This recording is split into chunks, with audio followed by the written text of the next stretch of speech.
In our latest installment of our Denver Broncos mailbag here on Good Morning Broncos, a avid member of Broncos country sent in a question everyone's been talking about this week. Was Broncos head coach Sean Payton out of line for yelling at Russell Wilson on the sideline against the Lions? We're going to answer that and much more here on this freshly brewed installment of GMB.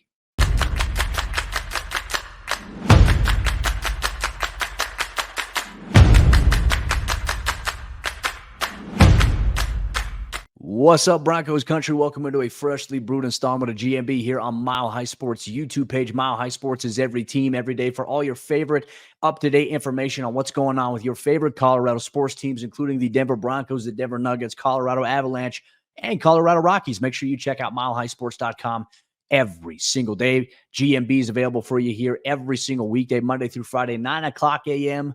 Mountain Time. We appreciate you so much, Broncos country, for always being involved here. Today's episode of the show is more of a mailbag edition. We ask members of Broncos country, send in your questions, and we'll answer them here on the show. So that's exactly what we're going to do. And then we're going to play the hits here as we talk about.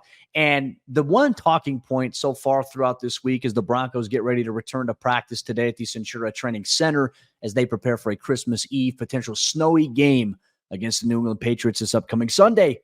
There's been a lot of conversation about what happened this past weekend against the Detroit Lions on the sideline in the fourth quarter. Sean Payton, very animated, very expressive, and appeared to be ripping Russell Wilson. There was a lot of conversation behind that, so let's definitely address it. Ed Holinsky sends in this question. So should anything be made out of Sean Payton's one-sided conversation with Russell Wilson in the Detroit game? Ed, this is a fantastic question. And my response isn't necessarily to you. It's just in general about the whole entire situation. Folks, football is an emotional game. It is an emotional game if you're playing it. It's an emotional game. As you all know as fans, you're sitting there, you're watching the game. You're getting emotionally invested in what's going on there. And as a coach, it is an emotional game, 110%. And things happen so often in this game that are spur of the moment. It's heated, you're frustrated, and everything just comes to a boiling point, right? This happens all the time. We talk about human behavior in life. A football game is a great measuring stick, in my opinion, of really where people's limits get pushed in terms of tolerance and everything else like that. Obviously, the cameras, they panned and they caught Sean Payton on the sideline chewing out Russell Wilson for what had happened. And obviously, Sean, after the game, told us, what we talk about, what Russ and I talk about is none of your business. Everyone's going to ask about it. Everyone's going to talk about it if the cameras catch it. But, stuff like this actually happens more than we realize with not just the Denver Broncos, but with other teams and other players and other coaches around the NFL. You see players all the time on the sideline getting heated with one another, getting heated with the defensive coordinator, offensive coordinator, or their position coaches. And sometimes you see the head coach absolutely chewing the quarterback's tail. And that was the case here with Sean Payton to Russell Wilson.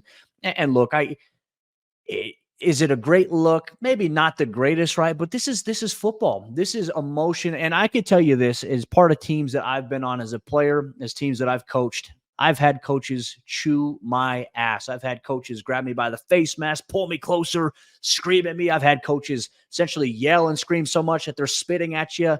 I've had coaches, physically, they give you a shove there. Are those always the right things? No, I'm not saying that. I'm not trying to justify that in any way, shape, or form, but it's happened. I've gotten my butt chewed several times, but I've also had coaches at the same time too. And I'm not sure if this is in Sean Payton's DNA, but I've had coaches who've absolutely reamed my ass. And to the point I'm like, man, do I want to play football anymore? Like, that's the thought that pops up into your head. But then I think it's about after the fact, like you have a conversation like, hey, I'm sorry. My coach, one time I got my ass chewed because I false started twice in a row, right? Because we're running a no huddle offense. That sounds like an excuse on my behalf. I was thinking too much, right? And when you think too much in football, you make mistakes. I made a mistake. My coach chewed my ass. But after practice, he came up to me, put his arm around me, says, I love you. We have to be cleaner. We have to be more efficient on the offensive side of the ball. I understood that. I didn't take it personally, even though in the moment when you're getting your ass chewed, it feels personal. And as a coach, I've had moments too as a coach where I've chewed a player's ass, and maybe I was a little overly harsh. Maybe I was a little bit too angry in that sense. I've made that mistake as well. And look, the NFL, it's the most competitive level of football that you're ever going to get on any platform. The emotions are high. What was at stake for the Broncos was very, very high. And unfortunately, they laid an egg. They didn't coach well. And, I think the conversation, Russ has always been open to being coached hard. And Sean Payton is a guy that's going to coach hard. He's going to ream his ass. Sean Payton reams everybody's ass. Not only does he do that to Russell Wilson, he does that to his coaches as well. That's part of the gig. I don't think there should be anything made out of this entire situation, but I feel like, yeah, we definitely probably have to address it since we haven't talked about it so far this week. But that's just my perspective. And I think that's a fantastic question that you sent in here on today's episode of GMB. Thank you so much for your question, my friend. Our next question we're going to get to here on our Denver Broncos mailbag comes in from Mark Lewis. He says, what's it going to take for the Broncos to get the ground game going? It's pretty remarkable to be sitting at 7-7 without a 100-yard rushing performance this season. That is a very interesting statistic, right? Denver has not had a single 100-yard rusher between Javonte Williams, Samaje Perine, or Jaleel McLaughlin this season. They've had guys that have come close. Javonte's probably come the closest with 85 yards on the ground in a game earlier on this year. But I think collectively, maybe where Denver's at a 500 record, 7-7. I think in the wins, obviously in their 5-game win streak that they had, a big proponent of that was that as a team collectively, they were rushing for over 140 yards a game during that win streak. So while you're not getting it necessarily from one guy, you're getting it collectively from a group of guys. But in the games where the Broncos have failed to do that, where they've struggled to run the ball, and Detroit's a great example overall, they didn't get to collectively 100 yards rushing as a team. And certainly they haven't had that from a single performance. To be honest with you, Mark, I have no idea what's going to get the Broncos ground game going here because there's 3 games left in the season. I think we can all say here the Broncos offensive line is vastly improved, but I think so much of their offense has been one-dimensional that teams know, like, hey, this is their strength. If we take this away, we're going to have the cards play into our favor here. And that's where, hey, let's stop the Broncos from running the football. Let's force them to throw it. And that hasn't been a very good formula here for Denver, unfortunately. Denver's success has come when they're having success in the ground game. And a lot of their runs have really come on the inside, which has been surprising. Denver has not been able to run the ball to the outside effectively all season long. To me, that's a concern. I don't think we're going to see it get going here the way that Sean Payton, I think, envisions for himself. I don't think we're going to see it this season, to be honest with you.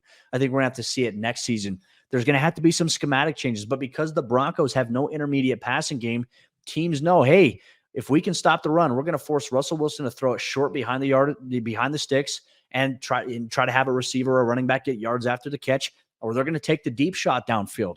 There is no intermediate game. And I think that the Broncos offense can evolve to an intermediate passing game where the middle of the field, where you can run drags, you can run digs, and you have time to be able to sit there and deliver those throws. You have a quarterback. And look, this isn't a shot at Russell Wilson.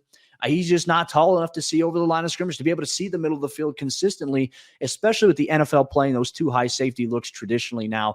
It's a little bit different. And I think that's what's hurting the Broncos in the run game. Now, there's times where I felt like the run game in the preseason with Jarrett Stidham was going because Jared was carving up the outside. He was carving up the middle of the field. And then it allowed the Broncos to be able to run the ball effectively the way that they wanted to. But that's preseason. It's a little bit different. Who you're going against is drastically different than who you're going against in the NFL regular season. I just don't think we're going to see it this year, Mark, to be honest with you. I think that'll be a huge emphasis for Sean Payton going into next year, which really, my answer to that, it creates a lot of questions about what the Broncos are going to do. Is Russell Wilson going to be the quarterback next year for this team? There are a lot of conversations. There's a lot of questions about that, especially with that $37 million becoming guaranteed on the 5th day of the new league year in March. We're going to have our eyes on that. That's going to be a little bit of a countdown that we'll have here on milehighsports.com. Great question there, Mark. Our next one comes in from newtype_JK47. Do you think that Lucas Kroll will actually have a bigger role this Sunday? Unlike Troutman, he can get open, has enough speed for yards after the catch. A breakout game from Kroll might help the offense not be one-dimensional and actually capable of attacking the seam.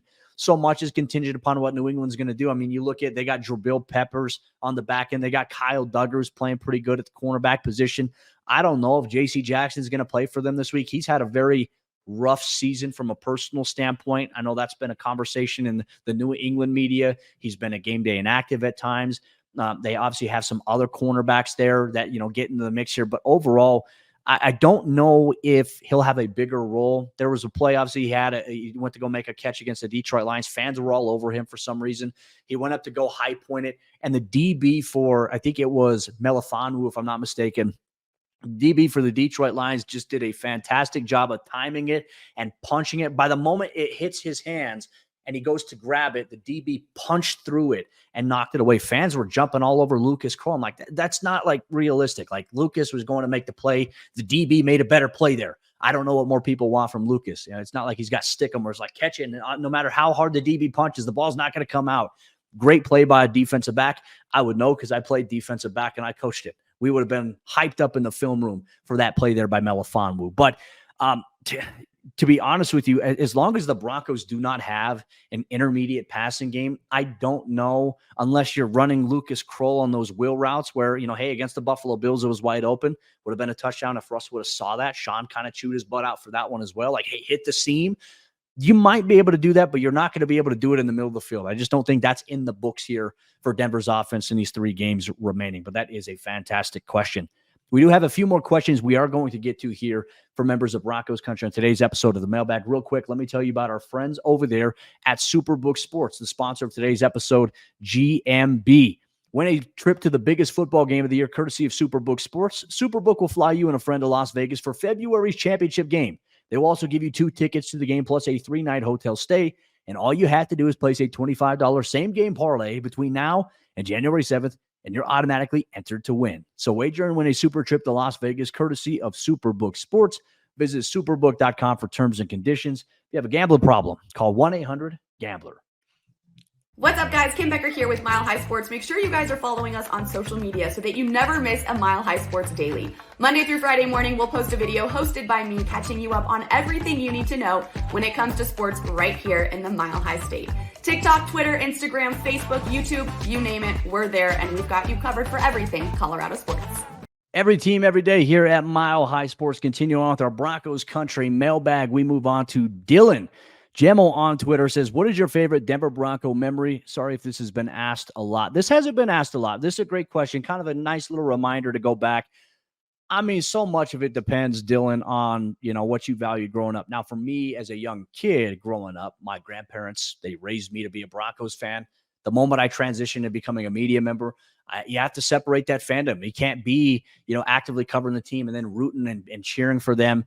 That's just something I've learned over time. It wasn't an easy task, but I'd say if I have to remember like a favorite Bronco memory before I got into the media game, I got into media probably the year after Super Bowl 50. So I'd say that Super Bowl 50 run for me, honestly, watching that defense, I'm a defensive guy at heart.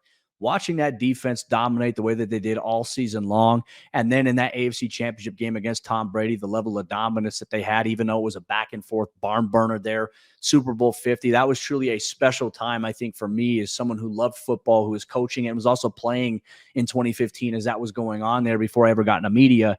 That, to me, I think is something that stands out to me. So if I had to answer a personal question on that, that is a great memory right there, Dylan, for me. Our final one of the day comes in from Andrew Livingston. Who of the 3 remaining games will be the biggest test for the Broncos? And if the Broncos make the playoffs, who would your preferred playoff matchup be? This is a great question, kind of the 2-parter here. Who of the 3 remaining games will be the biggest test for Denver?